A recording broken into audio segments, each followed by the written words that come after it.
ये इस्तेकबालिया मीटिंग के सदर हमारे सरपरस्त मन्ना भैया और किले के रहने वाले तमाम ही मेरे साथी, साइड में मेरी माएँ बहनें बैठी हैं, छोटे छोटे बच्चे हैं। आज का इस्तेकबालिया प्रोग्राम किला झोपड़पट्टी बचाओ कमेटी ने रखा है। आज मुल्क के जो हालात हैं उस हिसाब से इस्तेकबालिया प्रोग्राम करना ये मुनासिब नहीं लगता, मगर इनके घर थे और ये बेघर होने की तरफ जा रहे थे, इसलिए ये चाहते थे कि रखा जाए। यहाँ पटाखे भी फूट रहे हैं।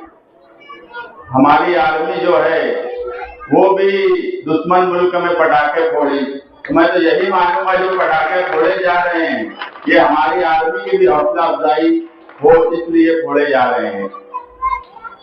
आज की मीटिंग कल के हाईकोर्ट के फैसले के बाद जो हमें राहत मिली उस ताल्लुक से बुलाई गई है। कल का जो फैसला था वो कई मायने में हमारे लिए बहुत बेहतर इसलिए भी है कि सिर्फ सवाल एक किले झोपड़पट्टी का नहीं था। 20 जनवरी 2025 को गवर्नमेंट ने जो नोटिफिकेशन निकाला कि पहाड़ पर जो किले हैं, जमीनी किले हैं, ऐसे तमाम ही किलों का सुशोभीकरण तजीलकारी करने के लिए वहां का इंक्रोचमेंट निकाला जाए। शासन ने, सरकार ने कोई निशानदेही कहीं नहीं की कि ये अतिक्रमण है। वो प्रशासन अपने अपने लोकल प्रशासन का काम था कि वो तय करे कि अतिक्रमण क्या है, मगर जानबूझ के सरकार और प्रशासन सिर्फ एक कौम को, मुसलमानों को बेघर करने के नियत से वो परिपत्रक निकाला गया। और कल जब कोर्ट में ये मामला आया तो यहाँ बहुत से जिम्मेदार बैठे हैं जो मुसलसल कोर्ट में हाजिर थे। कोर्ट में 15-20 मिनट बहस चली। सरकारी वकील ने भी पूरी ताकत से कोशिश की कि फैसला आज या कल में, कल वापस यानी आज रख दिया जाए। आज हाईकोर्ट का आखिरी दिन था, उसके बाद वेकेशन शुरू होगा 1 महीने का। उसने भी बहुत कोशिश की और उसकी भी कोशिश जब सामने आकर बहुत ताकत से लड़ता है और उसके बाद कोई फैसला आता है तो सब चीज समझ में आ जाती है। जो सरकारी वकील थी उसकी कोशिश भी सरकार की तरफ से बहुत बेहतर थी, मगर हमारे वकीला ने भी वैसा डिफेंस किया और वैसी बात रखी।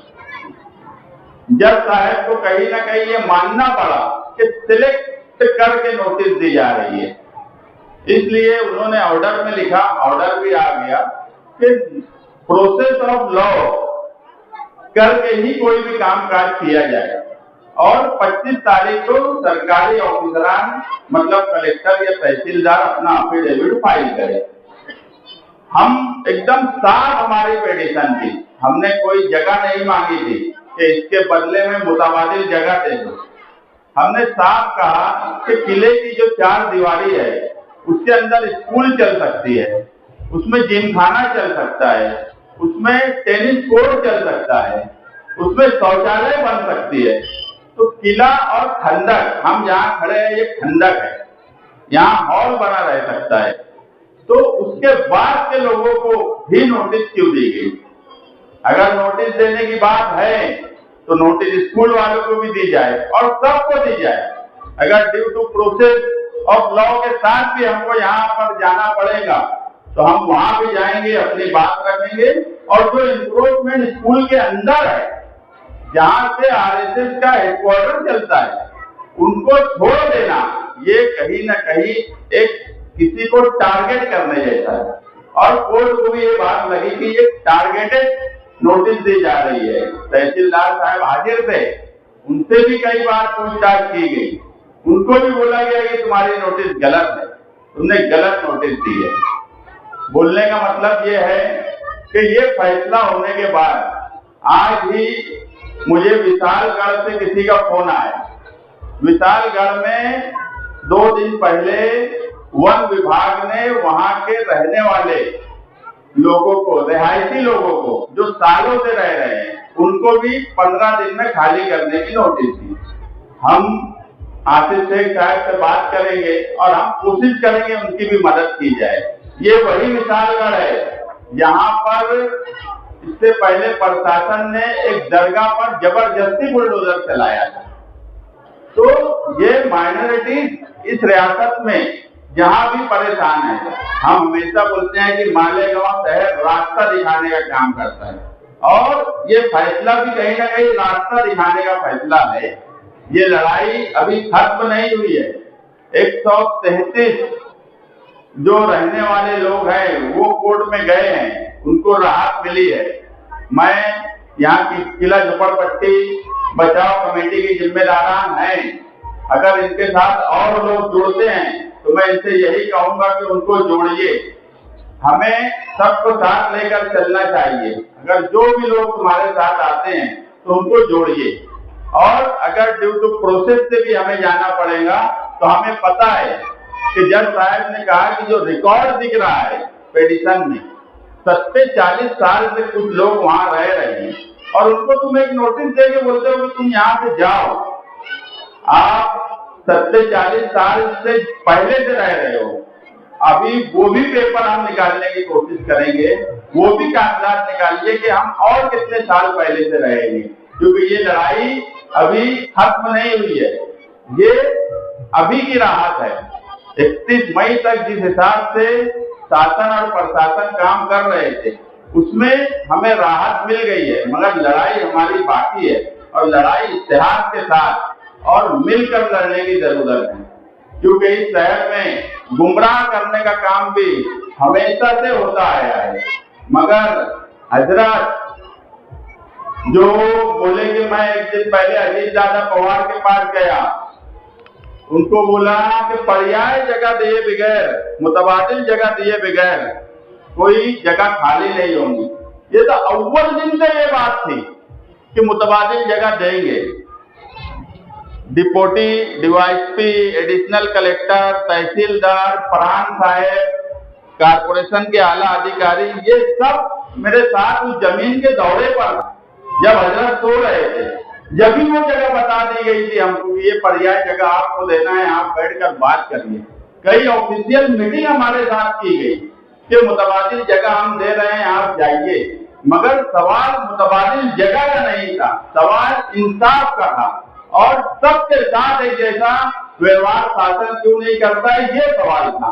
कोई 50-60 साल से रह रहा है और आप बोलेंगे कि इनको 300 स्क्वायर फीट जगह हम दे रहे हैं या घरकुल योजना में जगह दे रहे हैं और वो चले जाएं, तो ऐसा होगा नहीं। 24 अप्रैल, हाँ मई अभी चल रहा है, 24 अप्रैल को हमारे साथ दौरा सारे सरकारी अफसरान ने कर चुके। इनका मामला ऐसा हो गया कि जब 178(3) पर बुलडोजर चल रहा था तो ये बोलते थे कि मैं ओहदे पे हूँ, जो लोग ओहदे पे नहीं है उनकी जिम्मेदारी है, तो आप इस्तीफा दे दो, आप इस्तीफा दे दो। जब सोशल मीडिया पर 178(3) की खबर आई कि कुछ लोग मिलकर मसाइल हल करने की कोशिश कर रहे हैं और हल हो जाएगा, तो हजरत वहां भी पहुंच गए। मगर मैं उनको बोल दूं कि हजरत वो दिन लग गए जब खलील मियां घर से भागता उड़ाया करते थे और लोग यकीन मानते थे। अब चप्पल घिसनी पड़ती है, कोर्ट की 70 पैंतरी 4 बार उतरना चढ़ना पड़ता है, अब ये दिखता है लोगों को। अब भागते उड़ाएंगे तुम घर पे बैठे बैठे और बोलेंगे कि मैं ये किया मैं वो किया, तो कोई यकीन मानेगा नहीं। लोग समझदार है, डिजिटल दौर में हम जी रहे हैं, अंधभक्ति की भी एक हद होती है। लोग मजाक उड़ा रहे हैं, इनके बयान का मजाक उड़ाया जाता है। 178 की बात हो या अजीतजादा पवार साहब के पास जाने की बात हो, अरे तुम यही एडिशनल कलेक्टर से मिलते तो बोलते हम पर्याय जगह देने वाले हैं। ये बोलते हैं कि पर्याय जगह, मतलब तुम सबसे पहले यहाँ सब गवाह बैठे हैं कि ईद के बाद तुम खुद यहाँ पर आए और आकर ये बोलते हो कि आपको यहाँ से जाना ही पड़ेगा, आपके पास कोई रास्ता नहीं है, आपको यहाँ से जाना चाहिए, आप अपना बंदोबस्त कर लीजिए, आप इस तरह की बात उनको बोलते हो। हमने और आसिफ शेख साहब ने कोशिश की कि कोई रास्ता निकाले और पिटीशन भी हमने बड़ी हिम्मत से तैयार की, हमारे वकील ने बड़ी हिम्मत से तैयार की। यहाँ बैठे हुए हमारे शकील भाई है, सल्लू भाई है, हसन भाई है, उनके साथी ये सुबह 8 बजे से वकील की ऑफिस के पास बैठ जाया करते थे जाके। इस्तेकबाल तो किले झोपड़पट्टी वालों ने इनका करना चाहिए, जो सही में कोशिश किए। अगर एक कागज अगर नहीं मिलता था तो यू टर्न लेकर मुंबई आए ये लोग और वो कागज ला कर दिए। सच मायनों में मेहनत इन्होंने बहुत की है, तो आज हमें कुछ रिजल्ट मिला है। मेहनत करने और कोशिश करने वालों को हमेशा कामयाबी मिलती है और कोशिश और मेहनत करते रहना चाहिए, यही सही बात है। सिर्फ हवाई बात, सिर्फ बैठे बैठे कुछ भी बोल देना, खुद का मजाक उड़ाना, शहर का मजाक उड़ाना, ये कब तक होगा। आज एक मजहबी लीडर है, एमएलए है, मुझे बताओ अगर महाराष्ट्र में कोई मसला आता है मस्जिद और दरगाहों का, अगर विशालगढ़ का कोई मामला हुआ तो किसी ने ये नहीं देखा कि कोई एमआईएम का एमएलए जो सिर्फ कौम के नाम पर एमएलए बने हैं, जो मजहब का इस्तेमाल करके एमएलए बने हैं, कोई उनके पास नहीं आता, कोई उनको फोन नहीं करता। अगर पिंपरी चिंचोड़ पे मस्जिद का मसला आया, वो वही जमीयत के हैं, महाराष्ट्र की जमीयत, तो कल शेख आसिफ साहब को बुलाए कि पिंपरी चिंचोड़ में मस्जिद का मसला है। अरे तुम्हारे लिए सर्व की बात है, तुम उसी जमीयत के हो, उसी जमीयत से इलेक्शन लड़ते हो।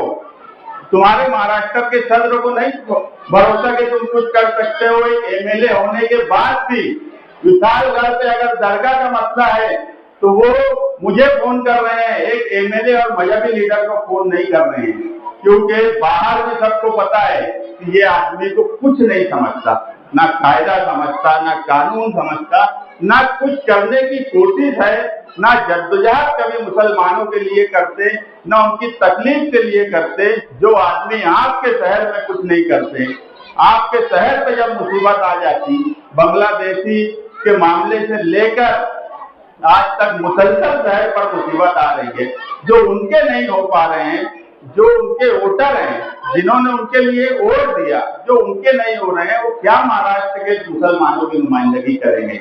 ये तो उनके लिए शर्म की बात है कि उनकी ही जमीयत उनको नहीं बुला रही है। यानी आप ये तो मानो, उनके मानने वालों को तो ये आंख खोल लेना चाहिए कि उनके एमएलए की क्या इज्जत है, क्या औकात है।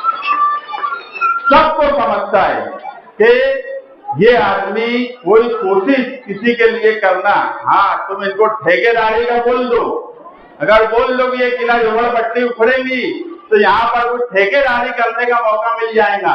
या किले की सुशोभीकरण के लिए 1.5-2 करोड़ अगर मंजूर हुआ है, अगर उसमें ठेकेदारी का कोई मकसद आ जाए तो फिर इनका तुम देखो बम्बई, नासिक, मालेगांव एक कर देंगे ठेकेदारी के लिए, कमीशन के लिए। मैं अभी बोलता हूँ अगर कोई आकर इनको बोल दे कि मुफ्ती साहब को उखड़ जाएगा, ये उखड़ जाएगा, तो ठेका 2 करोड़ का मिलेगा तुमको, फिर इनको देखो तुम काम करते हुए। सारा काम सिर्फ ठेकेदारी, कमीशन, यही नियत, बाकी कोई दूसरी नियत नहीं। लोगों का मसला हल करना, गरीब लोगों की तकलीफ को दूर करना, ये कभी नहीं वो करते और कभी वो कर भी नहीं पाएंगे। हमने और आसिफ शेख साहब ने कोशिश की। अभी हमारे एहसान भाई बोल रहे थे कि ये दोनों की ताकत, अरे भैया 10,000 वोट मिली है, मगर 162 के बाद अगर मिलाएंगे तो बहरहाल तकरीबन बहुत ज्यादा ताकत है। तो ये तो वक्त आएगा तो ताकत भी दिखेगी। 6 महीने में शहर ने देख लिया कि क्या क्या हालात, इस शहर पर कितनी मुसीबत आई, क्या क्या हो रहा है, कौन नुमाइंदगी कर रहा है, कौन कोशिश कर रहा है। हाँ, मैं पहले ये हमेशा बोलता था कि हम जो काम काज करते हैं वो सियासी नियत से नहीं करते, मगर अब हम सब काम सियासी मतलब से करते हैं। हमारी नियत कौम और गरीबों के लिए तो अच्छी है, मगर जब हमारा वक्त आएगा तो हम आपका भी साथ वैसे ही चाहेंगे जैसे हम आज आपका साथ दे रहे हैं। अगर हम आज आपके साथ खड़े हैं तो हमारी चाहत यही होंगी, कल जब हमारा वक्त आए, इलेक्शन आए, तो आप भी हमारे लिए कोशिश करिए। आज अगर हमारे पास पावर और ताकत होती, आज जो माइनॉरिटीज का सवाल है, कल माइनॉरिटी डिफेंस कमेटी की रात में एक मीटिंग है इसी ताल्लुक से कि जो चार्जशीट फाइल हुई, उसके बाद दूसरी जगह जलगांव, औरंगाबाद, वहां के लोग भी परेशान हैं, उनका कोई पुरसान हाल नहीं है, वो भी आशीष शेख साहब से कांटेक्ट किए, तो ये तय हुआ कि हमें उनकी भी मदद करना चाहिए। इसलिए कल माइनॉरिटी डिफेंस कमेटी एक मीटिंग नूरबाग में बुलाई है। हम कोशिश, मेरा बताने का मतलब ये कोई आशीष शेख एमएलए नहीं है, हम एमएलए नहीं है, मगर उसके बाद भी मालेगांव शहर हमेशा से, निहाल साहब के वक्त से इस शहर को हमेशा इसलिए माइनॉरिटीज ने देखा कि अगर कोई मुसीबत कहीं पर आ जाती थी तो मालेगांव शहर का नुमाइंदा उनकी नुमाइंदगी करता था। अपने शहर के साथ साथ वो दूसरे शहर के मुसलमानों के लिए भी कोशिश किया करता था। मगर आज का एमएलए ना इस शहर का नुमाइंदगी कर पा रहे हैं, न कौम के दूसरे हिस्से के मुसलमानों पे अगर कोई मुसीबत आ रही है तो उनके ताल्लुक से कोई बात कर पा रहे हैं, ना असेंबली इजलास में कोई बात कर पाते हैं, ना ही कोई कानूनी तौर पर किसी की कोई मदद करते हैं। तो ये शहर कब तक ये सब बर्दाश्त करेगा?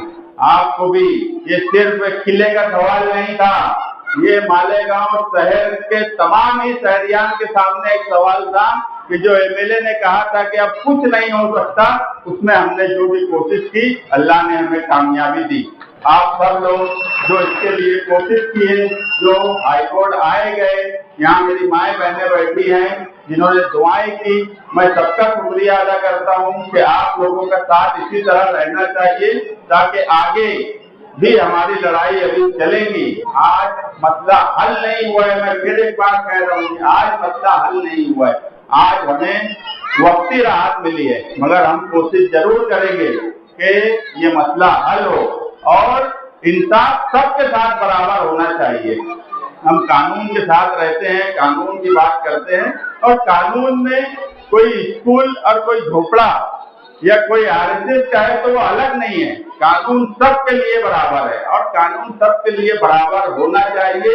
प्रशासन ने भी ये बात सोचना चाहिए कि वहां पर 10 खोली कारपोरेशन की दीवार के ऊपर कारपोरेशन ने जो 10 खोलियां बनाई है, जहाँ पर कुछ समाज के दूसरे समाज के लोग रहते हैं, बराबर बोल रहा हूं मैं, वो 10 खोलियों को नोटिस नहीं दी गई, वो किले की दीवार के ऊपर है, यानी खुला। यदि मैं बोलूं तो फिरका परस्ती के तहत नोटिस देने का काम प्रशासन करता है। प्रशासन ने भी सोचना चाहिए कि अगर कोई डीआर आया है तो उसको सही से पढ़े और उस पर अमल बजावनी करे।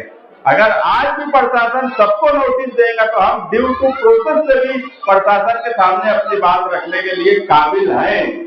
हमारे लोग, हमारे साथ जो लोग जुड़े हैं, उनका पेपर वर्क भी वैसा है कि हमें पूरा एतमाद है कि हम हर चीज साबित कर सकते हैं। मगर ये क्या बात होती है कि कुछ लोगों को तुम सिलेक्ट करो और कुछ लोगों को छोड़ दो, इससे कहीं ना कहीं ये बात सामने आती है कि तुम जानबूझकर मुसलमानों को तकलीफ देने का मकसद वो डीआर के जरिए तुम कर रहे हो, वो परिपत्रक के जरिए कर रहे हो, ये नहीं होना चाहिए। हम आप लोगों के साथ हैं, इस शहर के साथ हैं, इस शहर पर जब भी मुसीबत आएंगी इंशाअल्लाह हम दोनों साथ में खड़े रहेंगे। हमको बहुत बोला गया किले के मामले में, हाईकोर्ट के ऑर्डर आने से पहले तक लोगों ने फोन करके बोला कि क्या जरूरत है तुम लोगों को, क्यों बिला वजह तुम लोग लगे हो, जिसको वहां वोट दी गई, जिसको वोट दी गई वो करेंगे ना जो करना है। मगर हमने उनको एक ही बात बोली, ठीक है वोट उस वक्त नहीं दिए, मगर आज बुलडोजर चल गया किले पे, तो वो सिर्फ किले झोपड़पट्टी में बुलडोजर नहीं चलेगा, हमारे मालेगांव शहर की आबरू पे, हमारी इज्जत, हम पर भी एक बुलडोजर चलने जैसी बात हो जाएगी और हम नहीं चाहते ऐसा। ये कोई एक बस्ती पे चल गया तो बस बात खत्म हो गई, ऐसा नहीं है। जो आजादी के वक्त से बचे हुए लोग हैं उन पे बुलडोजर चलेगा और हम सिर्फ ये सोचेंगे कि यार वहां हमको वोट नहीं मिली इसलिए हम उनका काम नहीं करेंगे, तो ऐसा नहीं है। मगर आगे हम जरूर चाहेंगे कि हमें ताकत दो, वोट भी दो। यानी मैं इलेक्शन नहीं है, मैं साफ साफ बोल रहा हूँ कि ताकत दो, वोट दो, हमारे लिए ताकत बनो। अगर हमें ताकत मिलेगी तो ये ताकत का इस्तेमाल हम आज से ज्यादा बेहतर तरीके से कर सकते हैं। आने वाला वक्त कारपोरेशन इलेक्शन का है, हर चीज कारपोरेशन से जुड़ी होती है। अगर वहाँ अच्छे काबिल लोगों को आपने नहीं भेजा, ऐसे ही अनपढ़ जाहिल जिन्हें कुछ नहीं समझता उनको भेजा, तो आप भी गए, आपका शहर भी गया, कुछ नहीं मिलने वाला। क्योंकि ये लड़ाई जो है ये कारपोरेशन से मिली हुई लड़ाई है, इंक्रोचमेंट और अतिक्रमण की। तो अब आपको भी सोचना चाहिए कि गलतियां हो गई। मैं क्या बोला कि खलील मियां भागता उड़ा रहे, अभी भी घर पे बैठे, उड़ाते रहेंगे, इलेक्शन तक उड़ाते रहेंगे। मगर अब आपको देखना है कि भागता उड़ाने वाला सिर्फ भागता ही उड़ा रहा है, ना किप्पल घस रहा है, ना कोशिश कर रहा है। इसलिए समझदारी से आप लोग फैसला करिए, समझदारी के साथ, इतिहास के साथ कोशिश कीजिए। हम आतिश शेख साहब और हम हर तरीके से आपके साथ खड़े रहेंगे। हमारी कोशिश हमेशा यही रहने वाली है कि किसी के साथ अगर नाइंसाफी होती है तो उसके साथ खड़ा रहा जाए, उसके लिए इंसाफ की कोशिश की जाए, और वो कोशिश हम कर रहे हैं और इंशाअल्लाह आगे भी करते रहेंगे। शुक्रिया। मंच पे बैठे हुए किला झोपड़पट्टी के सभी जिम्मेदारान, हमारे बड़े भाई मुस्तकिम डिग्निटी साहब और इतनी बड़ी तादाद में आए हुए सभी किला झोपड़पट्टी के लोग, पहली बात तो मैं आपका आसिफ सेक्रेटरी साहब की तरफ से और माननीय डिफेंस कमेटी की तरफ से बहुत बहुत शुक्रगुजार हूँ कि आप लोगों ने काम को पहचानते हुए काम करने वाले का इस्तेकबाल यहाँ पे रखे। जैसे हमारे जिम्मेदार मुस्तकिम डिग्निटी साहब भी यहाँ पर बैठे हैं। आपको जो भी कानूनी बातें हैं वो तो मुस्तकिम भाई बताएंगे, क्योंकि इससे बेहतर वो जानते हैं। लेकिन आज मैं ये बोलना चाहूंगा आप सबको, क्या इनमें ऐसे बहुत से लोग मादरत के साथ बोलना चाहूंगा मुस्तकिम भाई, जो इसी जगह पर बैठकर जब हमारे खानवादे के ऊपर इल्जाम तलाशी हो रही थी तो तालियां बजा रहे थे, उनके कानों तक की आवाज आ रही होगी। और आज यही किला झोपड़पट्टी का मसला जब आया तो यही सोच आती हुए जो आज आप सबकी मदद किया, जिसके खिलाफ में लोगों ने यहाँ पर क्या क्या नहीं कहा हमारे खानवादे के बारे में। असल में बात ऐसी होती है, झूठ को इतनी शिद्दत से बोलने के इंसान उसको सर मानने लगे, तो इतना झूठ बोला जा रहा था, इतना झूठ बोला जा रहा था, और आज की तारीख में कोई झूठ बोले जा रही है। थोड़ा बंद कर दो भाई आतिश भाई।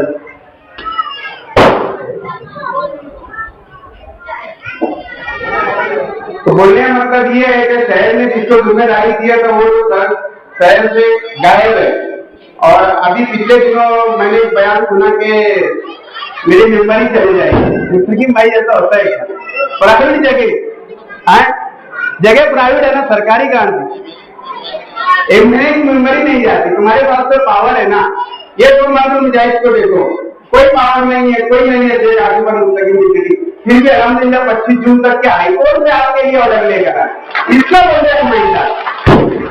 अब कौन बताया गाँव वाले को कि जिसको कानून की समझ है उसको पहचानो, जिसको कुछ भी समझ नहीं। आसिफ भाई ने कल मुंबई हाईकोर्ट से मैंने आसिफ भाई का एक बयान सुना, मुझे बहुत खुशी हुई कि मैं तो ये बोलना चाहूंगा कि मुस्तकिम डिग्निटी और शेख आसिफ से पीछा लेने की जरूरत नहीं है। शेख आसिफ या मुस्तकिम डिग्निटी के जो समझदार वर्कर होगा तो मुफ्ती साहब ने आके उनसे पीछा ले लेना, क्योंकि इतना रोल करके रह गया आसिफ साहब अजीब नुमाइंदा अपने शहर का। मेरे मेम्बरी चले जाएंगे। अरे अल्लाह के बंदे, तुम लोग कुछ समझेगा तो मेम्बरी जाएंगी ना। जिनके पास में कुछ होते नहीं है अल्लाह उनसे काम ले रहा है। और मैं शहर के आवाम से यही बोलना चाहूंगा कि जो काम करने वाले आप उनको पहचानो। अब जो आपके पास में आते हैं ना मददी में बात होकर मदद की आड़ में अपने काम करके चले जाते, ऐसा नहीं है। मदद के काम ये लोग भी करते हैं लेकिन दिखावा नहीं करते। ये अपनी सोच लेके चलते हैं आवाम की खिदमत कैसे की जाए। यदि वो आवाम की खिदमत करने आ गए तो वो दाग बनकर नहीं आए तुम्हारे पास में, ये आ रहे हैं ना, तो एक ही जगह लेकर तुम हमारे पास में काम लाओ, तुम्हारा काम करने के लिए बैठे। और आज उन्होंने काम करके बताया, अल्लाह से दुआ करो कि दोनों भाइयों को मेरे अल्लाह इतनी ताकत दे, इतनी कुव्वत दे के आगे की ना सिर्फ किला झोपड़पट्टी बल्कि पूरे शहर की इसी तरह के वो नुमाइंदगी करते रहे, इसमें आपका बहुत साथ की जरूरत है। और एक चीज बोलना चाहूंगा, यहाँ बहुत डिजाइन दस्ता बोलते हैं, तो जाकर सवाल करो। डिजाइन दस्ते से मैं ये सवाल करना चाहूंगा, जाकर सवाल करो तुम्हारे एमएलए से कि जब ये किला झोपड़पट्टी का मामला आया था तो तुम क्यों नहीं गए। आज जाकर सिर्फ यूट्यूब के ऊपर जाकर अजीत दादा के साथ में बैठ कर पुराना फोटो बता करके क्या महंगा मसला हल करा। अरे अल्लाह के बंदे, इतनी तो समझ लेना चाहिए क्या इससे हाईकोर्ट में दिया, वो अजीत दादा डिप्टी सीएम है, तो वो इससे देने का जो मसला था वो माइनॉरिटी डिफेंस कमेटी के वकीला ने, आतिश शेखर साहब, मुस्तकीम डिग्री साहब, ताने साहब ने, इन्होंने हल किया है। ये इसमें आमदार की कोई भी अमल दखल नहीं है, बस जहां लेके दूसरे के बच्चे को अपना नाम देने के लिए हजरत पहुंच जाते, ये बहुत गलत हरकत है, ये नहीं होना चाहिए। और आवाम ने भी एक चीज सोचना चाहिए कि काम करने वाले को देना नहीं। आज इसी जगह के ऊपर से मुझे अच्छी तरीके से याद है कि हमारे घराने के ऊपर, हमारे लोगों के ऊपर इतने बेबुनियाद इल्जाम लगाए गए थे, और अब यही चीज गवाह है, और ये लोग गवाह है कि किला झोपड़पट्टी का मामला है, तो ये शेख समाजे का एक बेटा था शेख आसिफ, जिसने आगे आकर आप लोगों का साथ देने का काम किया। तो आपकी भी एक जिम्मेदारी बनती है कि आने वाले वक्त में जब भी आतिश शेखर साहब, मुस्तकीम डिग्री साहब को आपकी जरूरत पड़े तो ईमानदारी में जैसे लोगों ने आपका साथ दिया तो आपका भी काम पड़ता है तो आप भी उनका उसी तरीके से साथ दे, तो आप सब साथ देंगे ना आगे भी। और आज दुआ करे कि अल्लाह दोनों को हिम्मत दे, ताकत दे कि आप लोगों के लिए उनमें तन मन धन से हर चीज से वो लगे। आज कोर्ट से जो काम है मामूली काम नहीं है, आज आप मालेगांव कोर्ट में जाएंगे तो आपकी समझ बन जाएगी। ये दोनों भाई तो मुंबई हाईकोर्ट तक जाकर आपकी लड़ाई लड़ रहे हैं। तो आप सबसे यही गुजारिश है कि असली जो लोग हैं, जो काम करने वाले लोग हैं, उनको पहचानो, और जो मदद का लिबासा होल्ड करा रहे हैं उनको भी पहचानो। वो आपके कोई काम आने वाले है नहीं। कितनी बार किला झोपड़पट्टी में उन्होंने रॉड मारे, लोग कोई बता सकता है क्या? नहीं मारे। अभी सर्वे नंबर 178 का जो मसला आया, जब सब हो गया वहां पर तब जाकर हजरत ने रॉड मारे, जब तुम्हारी मेंबर नहीं जा रही थी, तब लोगों ने जब तुमसे हंसे तो जब तुमने जाकर वहां पर रॉड मारे। तो ये बोलने का मतलब है कि जिसको कानून समझता है, जिसको सब कुछ सोच समझ है सियासत की, जो सिर्फ अपना जाति फायदा नहीं देखते, ये दो ही लोग थे जो तुम्हारे खाना बताना खड़े थे। तो आप लोगों से गुजारिश है कि लोगों को आपकी दुआ में भी याद रखिए, अपनी माँ बहनों से भी बोलूंगा, आने वाले वक्त में जब भी आपको इनकी जरूरत पड़ेगी, हमेशा आपके लिए खड़े हैं। और इतनी बात बोल के मैं दो बात खत्म करूंगा। आतिश शेखर साहब का आपने यहाँ पर शुक्रिया अदा करने के लिए बोला था, किसी मजबूत की वजह से यहाँ नहीं आ पाए, इंशाल्लाह आपसे आगे मुलाकात करेंगे। बहुत बहुत शुक्रिया। अस्सलाम वालेकुम।